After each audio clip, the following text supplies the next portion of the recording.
warahmatullahi wabarakatuh. Salam, selamat malam. Perkenalkan nama saya David yang Gumbulu. NIM 2020520067. Saya akan presentasikan UAS analisa lingkungan bangunan sebagai salah satu persyaratan dari mata kuliah ini. Di sini saya akan mengangkat tema yaitu pemanasan global dari bahan bakar fosil dengan dosen pengampu yaitu Pak Rifki Aldila Primasworo STMT. Sebelum masuk lebih jauh mengenai pemanasan global dari bahan bakar fosil, di sini sedikit saya menjelaskan bahwa apa yang dimaksud dengan fosil dan apa yang dimaksud dengan pemanasan global. Jadi, fosil adalah sisa-sisa yang diawetkan atau jejak sisa-sisa organisme purba. Namun, fosil bukanlah sisa-sisa organisme itu sendiri. Fosil dapat mengawetkan seluruh organisme atau hanya sebagian saja. Tulang, cangkang, bulu, daun, semuanya bisa menjadi fosil. Artinya, untuk terbentuk menjadi fosil membutuhkan waktu yang relatif lama. Yang berikutnya, apa yang dimaksud dengan pemanasan global? Pemanasan global adalah atau yang sering disebut dengan global warming adalah bentuk perubahan iklim dalam wilayah yang dan waktu yang lebih besar. Pemanasan global mencakup dua wilayah yang luas dan global. Artinya peningkatan suhu tersebut terjadi pada satu planet. Jadi planet yang dimaksud di sini adalah planet Bumi.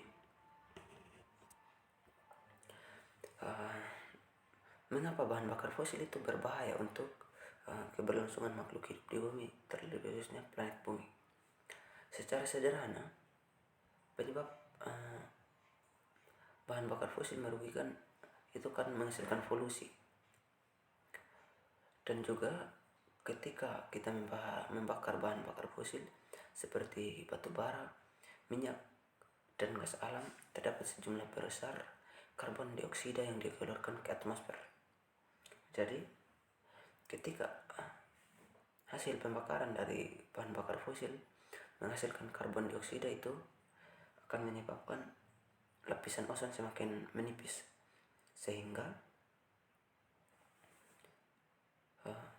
suhu di permukaan bumi ini semakin meningkat, yang menyebabkan es di kutub mencair.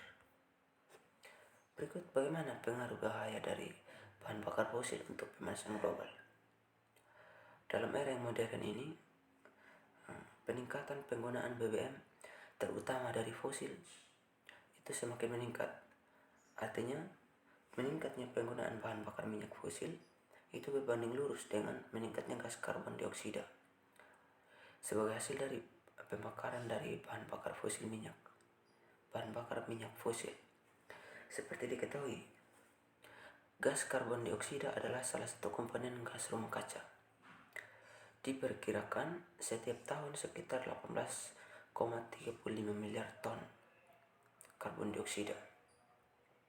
Ketika atmosfer kaya akan gas-gas rumah kaca, maka semakin menjadi insulator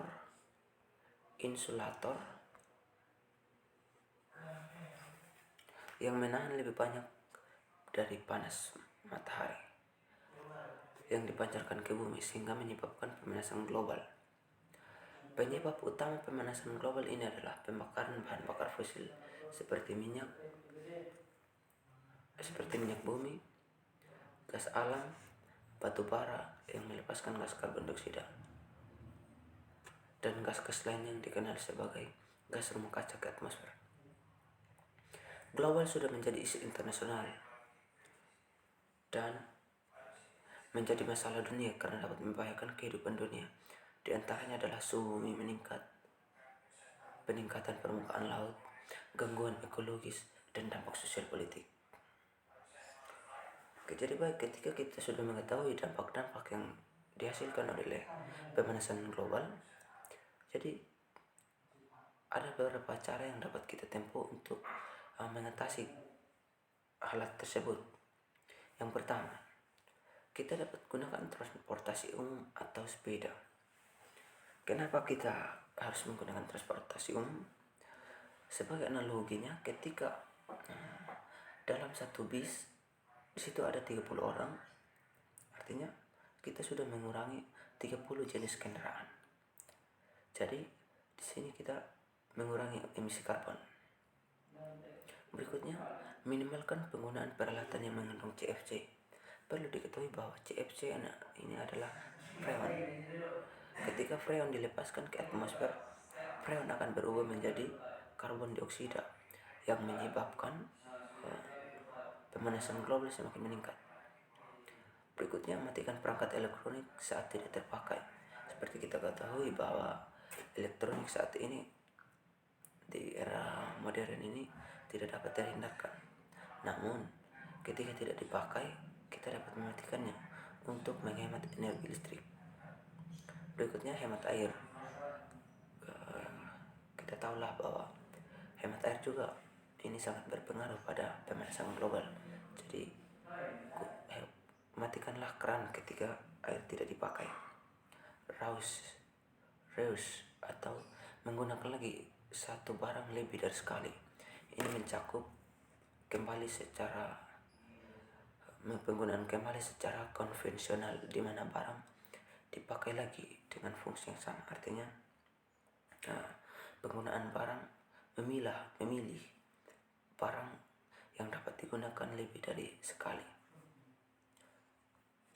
Berikutnya, reduce atau mengurangi segala sesuatu yang mengakibatkan sampah. Perlu diketahui bahwa ketika banyak tumpukan sampah di situ akan menghasilkan gas metana. Ini juga salah satu penyebab meningkatnya pemanasan global. Berikutnya, recycle atau mendaur ulang sampah agar menjadi suatu produk baru yang bermanfaat. Ketika tidak terhindarkan untuk mengurangi penggunaan sampah, maksudnya mengurangi kegiatan yang mengakibatkan sampah, kita dapat menempuh salah satu solusi, yaitu kita dapat mendaur ulang sampah agar menjadi salah satu produk yang bermanfaat. Berikutnya, kita dapat menanam pohon atau reboisasi. Perlu diketahui bahwa pemanasan global ini terjadi karena meningkat karena kurangnya penghijauan. Jadi ketika kita menanam kembali pohon, di sini karbon dioksida dapat diserap kembali oleh tumbuh-tumbuhan. Yang ke-9, menggunakan bahan bakar ramah lingkungan, contoh biogas, karena emisi karbonnya lebih rendah. Biogas di sini dapat kita hasilkan dari kotoran-kotoran ternak atau kotoran-kotoran lainnya. Jadi bisa kita mengurangi untuk penggunaan bahan bakar fosil. Berikutnya, menggunakan bahan bakar alternatif. Bahan bakar alternatif sini biogas juga termasuk, namun lebih mengacu pada salah satu contoh PLTS yang dimana adalah energi baru terbarukan. PLTS di sini kita dapat memaksimalkan energi yang tak terbatas, yaitu energi matahari. Berikutnya, dan juga ada energi angin, kita dapat menggunakan kincir angin. Air bisa juga kita gunakan sebagai pembangkit listrik tenaga air. Jadi kita dapat memaksimalkan kekuatan alam untuk menghasilkan tenaga listrik. Namun salah satu kendala contohnya penggunaan PLTS di Indonesia sini masih sangat mahal karena biaya pajaknya untuk masuk ke negara Indonesia itu masih terbilang cukup mahal. Berikutnya, ini adalah salah satu hal yang dilakukan oleh dunia, yaitu Protokol Kyoto. Adalah konversi yang dilakukan oleh negara-negara di dunia yang peduli lingkungan, berkomitmen untuk mengurangi emisi gas karbon dioksida dan 5 gas rumah kaca lainnya. Jika Protokol Kyoto berhasil diberlakukan, diprediksi akan mengurangi rata-rata pemanasan global antara 0,02 derajat Celcius sampai dengan 0,28 derajat Celcius. pada tahun 2050,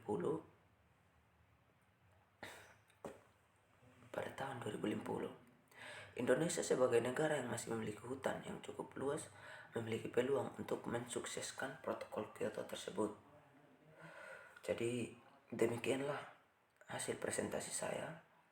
Jika ada salah, saya mohon maaf. Waalaikumsalam warahmatullahi wabarakatuh. Salam sejahtera.